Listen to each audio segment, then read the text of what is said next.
संविधान पे खतरा मंडरा रहा, और ये खतरा मैं नहीं कह रहा, ये खतरे का जिक्र किया आरएसएस के लोगों ने।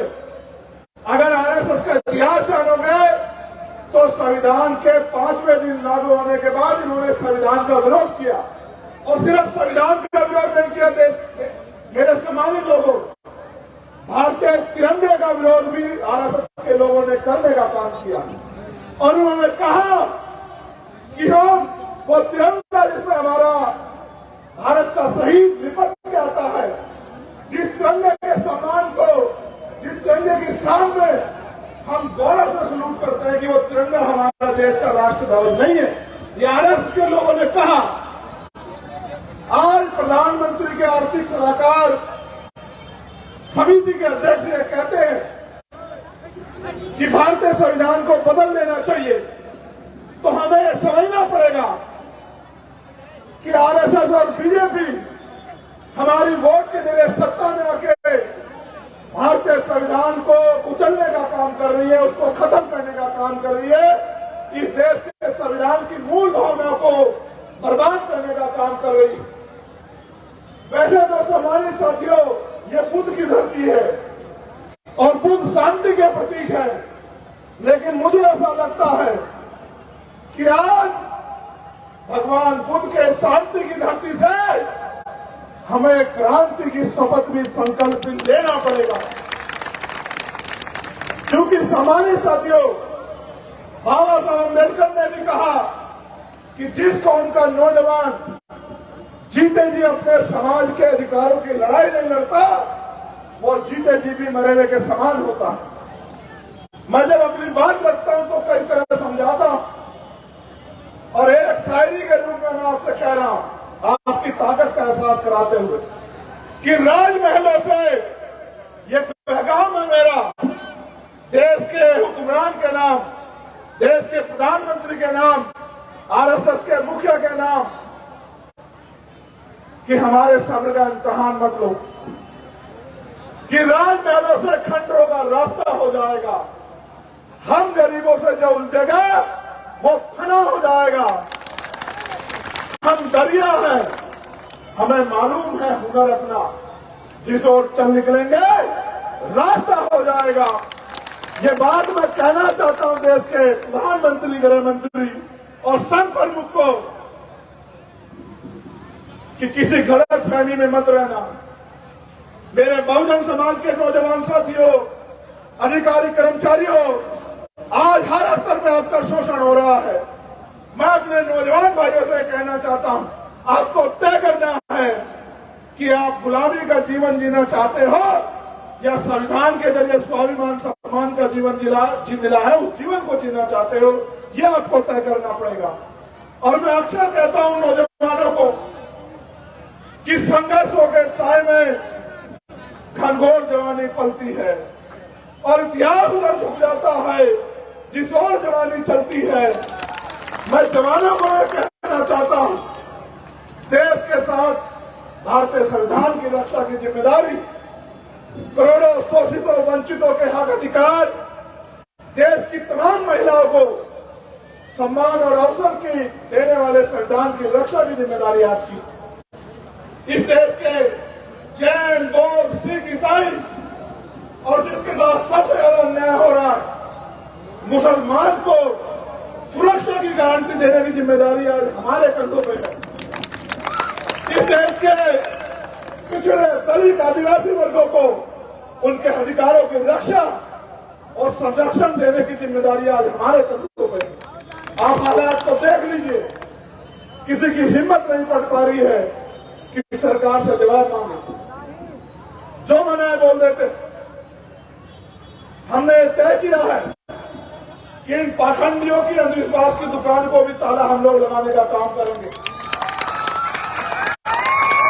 ये जो तमाम झूठ आडंबर चल रहा है,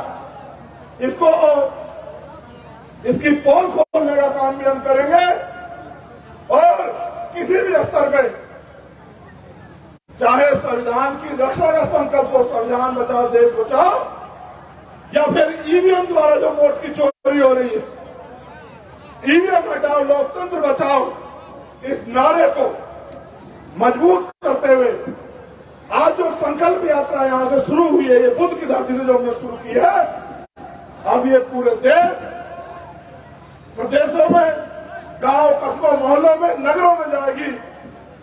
इसके बाद 19 तारीख से यात्रा मध्य प्रदेश में शुरू हो रही है और 27 तारीख तक राजस्थान में। और अब हम लोग प्लान बना के आज जो आरएसएस बीजेपी के मंसूबे में जो कील ठोकने का काम आपने किया, इतनी बड़ी सभा करा के और रात के 9 बजे भी यहाँ बड़ी मजबूती से डट के आपने जो आज अपनी ताकत दिखाने का काम किया, चौधरी अमर सिंह के हाथों में मजबूत करने का काम किया, यहाँ की जिले की कमेटी के हाथों में मजबूत करने का काम किया। मैं विश्वास के साथ आपको कहना चाहता हूं कि उत्तर प्रदेश वो धरती है जिससे दिल्ली का रास्ता खुलता है। हम लोग पूरे उत्तर प्रदेश में संविधान बचाओ, देश बचाओ, ईवीएम हटाओ, लोकतंत्र बचाओ, इस यात्रा को के जरिए गांव-गांव में जाके बहुजन समाज में भाईचारा पैदा करना और उनके ऊपर मंडरा रहे खतरे को जो देश के ऊपर मंडरा रहा है, इसके प्रति जागरूक करके इकट्ठा करने का काम हम लोग करेंगे। और जैसा सारे नेता कहते हैं कि बीजेपी को उत्तर प्रदेश में रोका नहीं जा सकता, मैं आपको विश्वास से कहता हूं कि पूरे उत्तर प्रदेश की गली गलियों में ऐसे घूम के हम अपने बहुजन समाज के लोगों को जगा के उत्तर प्रदेश से ही भारतीय जनता पार्टी का विजय रथ देंगे, ऐसा संकल्प भी हमें लेना। समाज साथियों, इस देश में एनसीआरबी का डाटा ये कहता है कि 50,000 महिलाओं के साथ हत्या, रेप और यौन उत्पीड़न की घटनाएं होती हैं देश में, क्योंकि ये वो आंकड़ा जो दर्ज होता है। असल सच ये है कि 10 में से एक सत्ताओं के आगे एक मामला दर्ज होता है, यानी कि एक्चुअल घटनाएं 5 लाख के करीब है। मैं आपसे पूछना चाहता हूं, आपका खून होने के नाते, एक पिछड़े वर्ग का बेटा होने के नाते, कि अगर आप उसकी गहराई में जाने का प्रयास करो तो आपको जानकारी मिलेगी कि 95% वो बच्चियां, बहनें आपके समाज की है। मैं आपसे पूछना चाहता हूं, सम्मानित मेरे बहुजन समाज के वो योद्धाओं, ये बताओ आपकी जमीर को, आपकी हिम्मत को क्या हो गया है? जिनकी संख्या इतनी सी है वो हमारे लोगों को नोच रहे हैं और हम लोग बैठ के तमाशा देख रहे हैं। तुम्हारी जवानी को हो क्या गया मेरे वीरों? क्या ऐसी मुसीबत आई है कि तुम अपने हक अधिकार के लिए आवाज भी नहीं उठा पा रहे? सरकार क्या करेगी? मेरे ऊपर सरकार के संरक्षण में भी गोली चली। आज उस गोली के बाद मैं पूरे रास्ते आपके सामने खड़े होकर आया। मौत तो कल भी आनी है, मौत आज भी आएगी। मौत अगर यहां आनी है तो मौत यहां भी आएगी, लेकिन डर के अगर जीना है, ऐसे जीने को मैं जीना नहीं मानता। कितनी गोलियां मारेंगे, कितने चंद्रशेखर आजाद की लाशें, कितने चंद्रशेखर आजाद की लाशों से खून की वजह खेलेंगे? आपको बीमारी के जरिए बहुजन समाज के हर एक घर में चंद्रशेखर आजाद पैदा हो गया, सरकार को साथ जानकारी। इसलिए मैं आपसे कहना चाहता हूं कि अगर इस अन्याय को रोकना, नौजवानों को पर रोजगार चाहिए, आप गरीब जनता को महंगाई से निजात चाहिए, बैंक बेटियों की सुरक्षा चाहिए, अगर हक अधिकार चाहिए, स्वाभिमान सम्मान का जीवन चाहिए, तो संघर्ष के लिए कमर कस लो वीर बहादुर जी। आपके साथियों, कोई रास्ता नहीं है, कोई आपके रोने चिल्लाने पर दया नहीं करेगा। अगर दया करता 2000 साल में कर देता। भगवान बुद्ध के समय से लेकर अब तक देख लो, 2250 साल हो गए, किसी ने आपकी उस पर दया नहीं की। जब तक आपकी लड़ाई लड़ी, आपके अपने लोगों ने लड़ी, तो दुश्मन से उम्मीद मत करो कि वो आपकी लड़ाई लड़ेगा। आपको अपने कंधे पे अपने आंदोलन को मजबूत करना पड़ेगा। और एक और बात, क्या इस लोकतंत्र में अमीरों का इलाज होगा, गरीब के बेटे आगे नहीं बढ़ सकते? क्या मैं आपसे जानना चाहता हूं।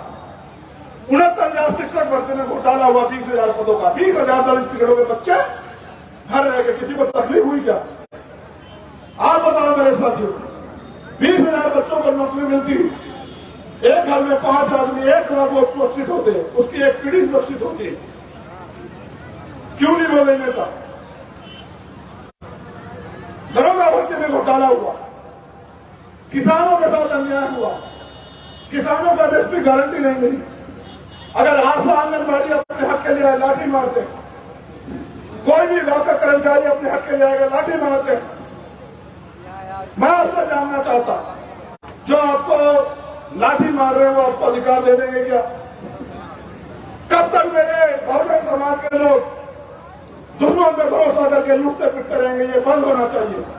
इसलिए आज मैं ये बुद्ध की धरती से आपसे ये कहना चाहता हूं कि आओ मेरे साथ खड़े हो जाओ, अपने पैरों पे खड़े हो जाओ मेरे साथियों, जहां जहां बैठे हो वहीं खड़े हो जाओ और दोनों हाथ उठा के संकल्प करो मेरे साथ। मैं यहां से जो बोलूंगा आप अपने दिल से जवाब देना कि आप क्या सोच रहे हैं।